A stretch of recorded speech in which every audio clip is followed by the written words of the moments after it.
Salut chers amis téléspectateurs de la TSL, la toute nouvelle chaîne de télévision sénégalaise en ligne. Alors c'est toujours un plaisir pour moi, Prophète, d'être là pour votre émission L'entrepreneuriat au Sénégal et au 21e siècle. Aujourd'hui, on a un invité de marque, quelqu'un qui s'est montré dans les réseaux sociaux, un entrepreneur, un motivateur, influenceur. Aujourd'hui, on a l'immense plaisir de vous présenter Monsieur Toby Sall. Bonjour. Bonjour Prophète, bonjour chers téléspectateurs de TSL. Ravi d'être ici aujourd'hui pour partager avec vous des informations sur l'entrepreneuriat. Alors, merci Monsieur Toby Sall, c'est toujours un plaisir de vous recevoir. Si j'avais une question à vous poser, ce serait qui est Toby Sall? Difficile à répondre et facile aussi à répondre parce que c'est un couteau à double tranchant. Toby Sall est un jeune entrepreneur indépendant. C'est un jeune qui a très tôt rompu avec ce que les gens ont l'habitude de voir, ce que les gens ont l'habitude de faire et ce que les gens ont l'habitude de dire. Raison pour laquelle on me différencie de la plupart des gens.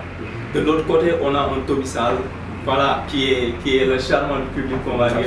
Parfois qui dit la vérité, même si ça semble secouer les esprits, exactement.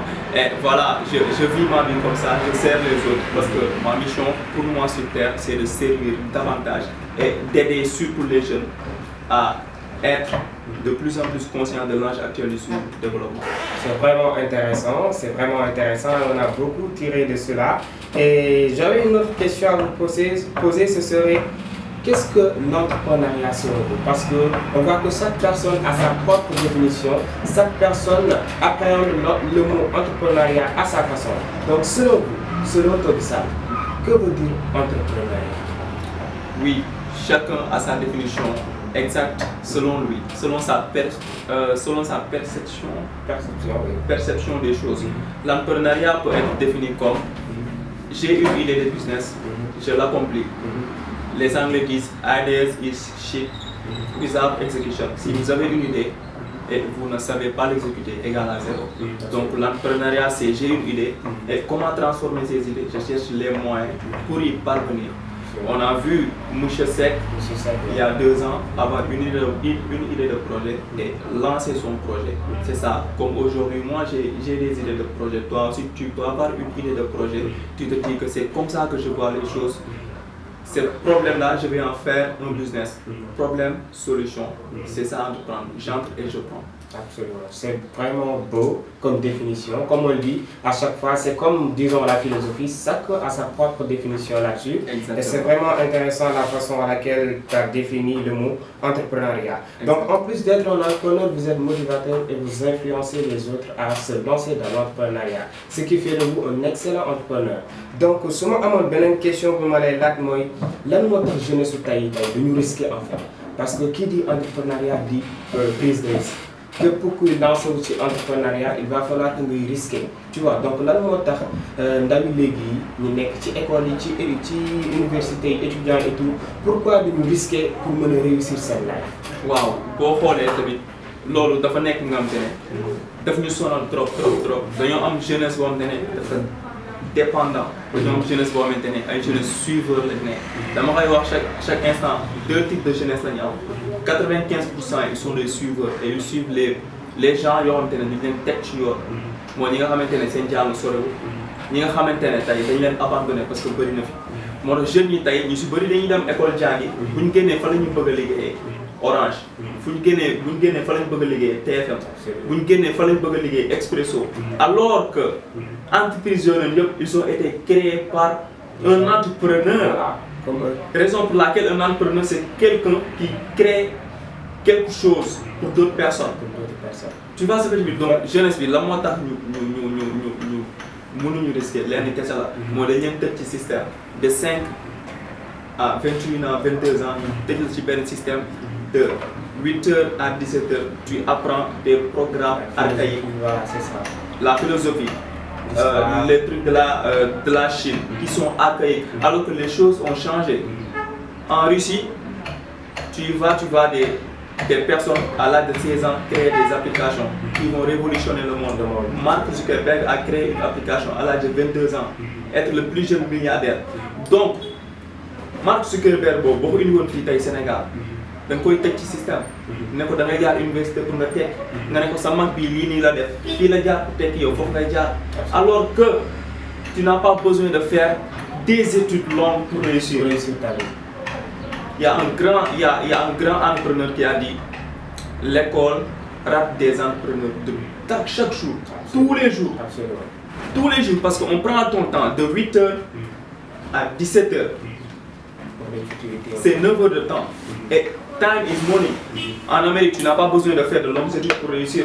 Donc, il a monté jeunesse, nous avons dit que c'est responsabilité parce que c'est un parent qui nous influencé. C'est pas pour faire le gars comme nous regarde, c'est pas pour faire le gars comme nous regarde. Alors que ça, c'est archaïque. Ce qu'on a besoin en ce moment dans ce pays, c'est des entrepreneurs, qu'on le veuille ou non. Qu'on le veuille ou non, on a besoin des entrepreneurs. Pourquoi? Parce que ce sont les entrepreneurs qui créent des richesses. Ce sont les entrepreneurs qui créent des business. Ce sont les entrepreneurs qui attirent les bailleurs. Et un pays qui n'a pas assez de bailleurs égale zéro. C'est nul. Et raison pour laquelle la responsabilité est partagée. Depuis 1960 jusqu'à ce moment, il n'y a pas une transition. Il nous faut une jeunesse qui est capable de prendre ses responsabilités. Nul n'est petit pour ne pas faire de grandes choses. Que tu aies 17 ans, 18 ans, c'est l'âge parfait. De 15 à 35 ans, c'est l'âge parfait pour risquer. Parce qu'au-delà de 35 ans, tu n'as pas cette possibilité parce que tu as beaucoup de charges devant toi. Donc nous les jeunes, c'est nous qui devons montrer la voie et dire à l'État que nous sommes conscients de l'âge actuel du Sénégal. Et malheureusement, il y a 95% des jeunes qui sont inconscients. Il y a 95% des jeunes qui suivent des fake news. Il y a 95% des jeunes qui suivent tout ce qui est futurité. Alors que de l'autre côté, il y a 5% des jeunes qui prennent les responsabilités.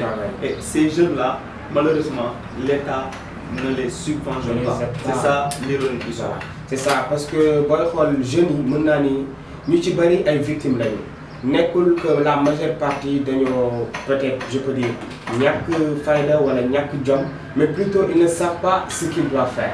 Parce que nous, quand on est à l'école, on a des professeurs qui jàngal lu ci mel ni philosophie, histoire. C'est bien beau parce que ça leur permet de dégg la langue française, ça leur permet de xam histoire. Mais aussi, nous devons insérer dans le programme des cours d'entrepreneuriat. Par exemple, pour aller en Espagne, en Amérique, il y a des cours, on les fait aux élèves de lycée, de leur montrer comment entreprendre, pour créer leur famille. Il y a un moment de ça. Si vous allez en Amérique, par exemple, il y a un judo. Def say étude ba génn di liggéey ci fonction état bi loolu américain moom mu koy jàppee échec dem ba am say diplôme di liggéey ngir état loolu américain échec la ko jàppee moom pour moom réussite mooy nga jàng ba pare génn créer li nga xamante ni yow yaa ko créer sa bopp di faire en sorte que gars yi di liggéey ngir yow mais pas toujours ngay xool nu ngay def pour liggéey ngir gars yi di toog xaalis di liggéey pour yow te loolu mën naa ni la majeure partie de la jeunesse sénégalaise ne le savent pas. Ils ont de l'ambition parfois, mais ils ne savent pas ce qu'ils doivent faire. Et pour qu'ils puissent savoir ce qu'ils doivent faire, il va falloir qu'on les apprenne les normes de base, qu'on les apprenne ce que veut dire l'entrepreneuriat, qu'est-ce que veut dire le milieu du business, etc., etc. Donc parfois on peut dire que la jeunesse est d'une part inconsciente, mais d'autre part aussi il manque ce qu'on appelle l'information. Parce qu'il faut aller vers l'information et pas attendre ce soir que l'information vienne vers nous. L'information c'est le pouvoir. Voilà, et c'est le pouvoir. Celui qui détient l'information détient le pouvoir. C'est ce qu'on a l'habitude de dire. Donc voilà. Comment, à votre avis, quelle place occupe l'entrepreneuriat en Afrique? Parce qu'on voit que l'entrepreneuriat n'est pas assez connu ici en Afrique. Peut-être dans les autres pays comme la Chine par exemple, en Russie par exemple, mais ici en Afrique on voit que ce n'est pas assez développé en fait. Comment appréhendez-vous cela? Oui, c'est une très bonne question. Mais quand on voit de plus près, on se dit que nos États n'ont pas une volonté, une vraie volonté politique, une volonté d'ambition, une volonté de vision. Parce que ce que j'ai l'habitude de dire, il y a une différence entre un homme politique et un homme d'État. Un homme politique, c'est celui qui pense à la prochaine élection. Un homme d'État, c'est quelqu'un qui pense à la prochaine génération. Et on n'a que des hommes politiques. Un homme d'État, imaginez-vous le premier président du Sénégal, s'il était un homme d'État, il allait imposer l'entrepreneuriat. Au Sénégal, absolument. Parce que quand vous regardez la richesse du Sénégal, quand vous regardez les entreprises qui détiennent, qui subventionnent même certains investissements, vous vous dites que ce sont que des firmes internationales. Donc c'est quoi le problème? Pourquoi il n'y a pas des entrepreneurs sénégalais capables de créer de grandes richesses, capables de créer comme Orange, de faire comme Tigo, de faire comme Expresso? Vous voyez ce que je veux dire? Donc il nous faut une volonté politique qui est forte. Il nous faut des hommes d'État, des vrais hommes d'État. Pas des hommes qui sont là juste parce qu'il y a 2 mois des élections, non. Mais on a besoin des gens qui sont là, qui vous disent, je vous parle en 2035, en 2040, en 2050. Comment c'est dans le Sénégal? Est-ce qu'en ce moment, on ne devrait pas former les enfants même, leur dire qu'à partir de 15 ans, tu as l'obligation de créer quelque chose, de créer une richesse? Faites en sorte de faire quelque chose pour votre pays, pas ce que le pays a fait pour vous. Vous voyez ce que je veux dire? Donc, mais malheureusement, voilà, la bonté divine ne donne pas la vision à tout le monde. Absolument. Il y a des gens qui sont dans le premier niveau, ils ne regardent que demain. Il y a des gens qui sont à l'avance. Les Américains, eux, ils se disent que comment conquérir la Chine, comment conquérir. Vous voyez ce que je veux dire? Absolument. Donc, si on arrive à avoir cette politique-là, si on arrive à avoir cet engouement-là, une jeunesse forte, une jeunesse consciente, une jeunesse qui se dit non, maintenant je vais créer quelque chose. Une jeunesse qui se dit non, maintenant je veux que mes fils et mes enfants soient dans de bonnes conditions. Parce que nous avons tous rendu compte. Nous, peut-être on va se dire que nos grands-pères, nos grands-mères sont un peu échoués. Mais que diront nos fils? Que diront nos filles? Est-ce qu'aujourd'hui, je ne devrais pas m'investir sur quelque chose d'ici 50 ans? Ce sont mes fils qui vont en bénéficier, ou dormir sous mes lauriers et attendre que mes fils demandent de l'argent à d'autres personnes. Et ça, je ne le souhaite à personne, franchement. Donc c'est vraiment intéressant parce que la majeure partie, il y a des jeunes qui ont des porteurs de projets. Voilà, parce que je vais dire l'exemple il y a des jeunes qui sont des porteurs de projets, ils veulent faire quelque chose, mais la majeure partie d'une demande est adressée aux jeunes supérieurs ou bien à ses parents pour faire part de leur projet. Ça donne l'action par une utilité. Et lors de petit peu comme nous avons premièrement, ci suñu xalaatu parents yi balaa ñu koy dindi ci jeunesse bi parce que tey jeune bi nga xam ne moom il est conscient xam na ni moom warul xaar état pour liggéey kooku day créer projet ñëw pour def ko mais supérieur am yaayam wala baayam bu ko nee bàyyi dafay bàyyi et du coup day mettre en péril tout son projet. Donc tey waruñu woon des fois di def organiser ay forum di waxtaan ak les parents d'élèves pour leur éveiller la conscience wan leen que ni il suffit pas de travailler pour l'État pour réussir. Il suffit pas de déposer des CV voilà à n'en plus finir dans les entreprises pour réussir mais plutôt da ngeen war a aider seeni doom ñu investir à bas âge aider leen ñu gën a mën a porter seen projet réussir ko ak succès. Donc je pense que problème bi du ci ndaw ñi kese. Je pense que le problème, c'est mais plutôt ce sont nos supérieurs. Parce qu'on est omnibulé par ce système, comme vous l'avez dit tout à l'heure. On nous apprend pas mal de trucs à l'école et nous à chaque fois nous appliquer, et nous nous disons il va falloir que les jeunes voilà, créer des défis. Excusez-moi, vous dites situation, on m'avait invité la fois passée dans une chaîne de télé, j'avais dit la même chose. Si on ne prend pas en considération cette situation, on est fauché. Même si on se dit que voilà, le Sénégal a vécu 60 ans, je ne sais pas, depuis l'indépendance jusqu'à maintenant, qu'est-ce qu'on a créé? Qu'est-ce qu'on a fait quelque chose? Même un petit aiguille, on ne peut pas créer ça. Ça c'est catastrophique en fait. Et ensuite ce sont les non-dirigeants qui vont aller de l'autre côté, ensuite se dire que je suis tel, je suis ceci, je suis cela. Alors que le vrai débat c'est pas ça. Le vrai débat c'est de soutenir son peuple. Le vrai débat c'est de se dire non, maintenant on en a assez. On travaille sur nous-mêmes, ensuite on inspire les autres. Et ce que vous venez de dire c'est intéressant parce que la décision ne vient pas de nous-mêmes. Toby Sall n'a beau dire, mais s'il n'y a pas une volonté politique, s'il n'y a pas des autorités qui appliquent C doit égale 0. Et rappelle-toi toujours qu'on a 95% au Sénégal des gens qui dorment. De l'autre côté, on a 5% des gens qui font bouger les choses. Et voilà, ces 95% des gens sont puissants. Ces 95% des gens ont de l'argent. Alors que ces 5%-là n'ont pas ce privilège. Raison pour laquelle le combat va être difficile. Mais, chacun est né pour une chose. Chacun est né pour accomplir une mission. Une application que vous avez téléchargée sur votre téléphone, s'il n'a pas d'utilité, vous l'effacez. Nous sommes là parce que nous sommes utiles. Si nous ne sommes plus utiles, Dieu nous mettra dans notre tombe. C'est aussi simple que bonjour. Vous voyez? Donc, cet aspect analytique-là que je veux tendre à toute la jeunesse, en fait, à toute la jeunesse, tous les jeunes de l'Afrique, de miser sur ça, parce qu'on n'a que l'Afrique. L'Afrique est le plus beau des continents, qu'on le veuille ou non. C'est l'Afrique qui ravitaillise presque ce qu'on va dire le monde. C'est nous qui les industries viennent ici, voilà, les matières premières. Alors on a tout. Moi, mon rêve, c'est de bâtir quelque chose ici et d'inspirer des générations. Et voilà, le combat est là, le chantier est là. Venons, nous tous, on vient, on travaille et ensuite on libère les autres. C'est aussi simple que bonjour. Voilà. Parlons de bâtir quelque chose. Je vois que vous avez énuméré un projet qui s'appelle la méthode 3-2-1 sur la productivité exponentielle. Pouvez-vous nous parler un peu de cette méthode que vous avez? Oui, la méthode fait partie. On va dire que c'est un thème de mon livre qui s'appelle l'agenda des grands, qui va être publié peut-être dans 2 mois sur Amazon. D'accord? C'est une planification, c'est un outil de planification journalière des tâches très important parce qu'on vit dans un monde où les gens sont distraits. Les gens passent plus de temps sur leur téléphone. Tu vois, parfois tu entres dans un salon, tu vois que papa est dans son téléphone, maman est dans son téléphone. Tu vois, donc la méthode du 3-2-1 te dit que voilà, maintenant tu as un projet,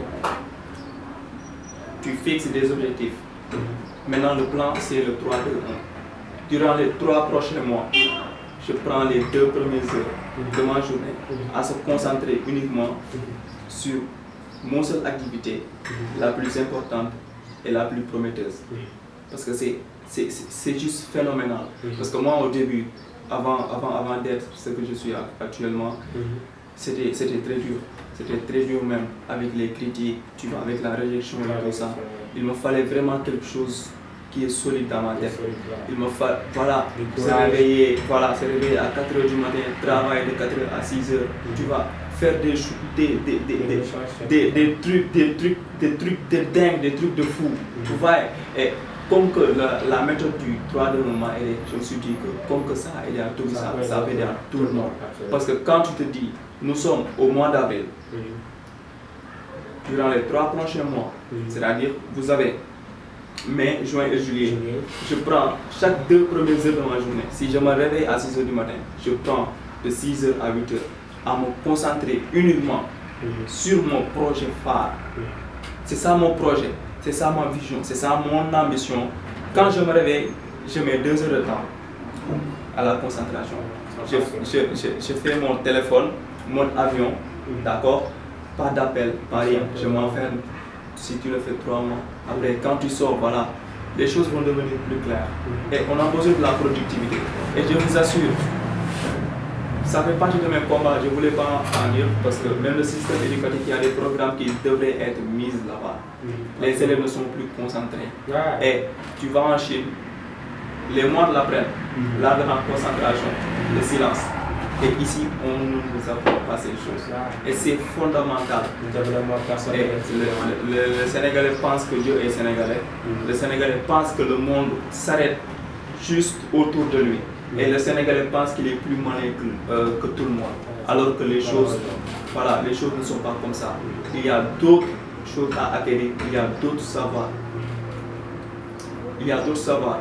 Donc, raison de plus, la méthode du 3-2-1, toi-même je vais peut-être te le suggérer, à tous les téléspectateurs qui sont ici.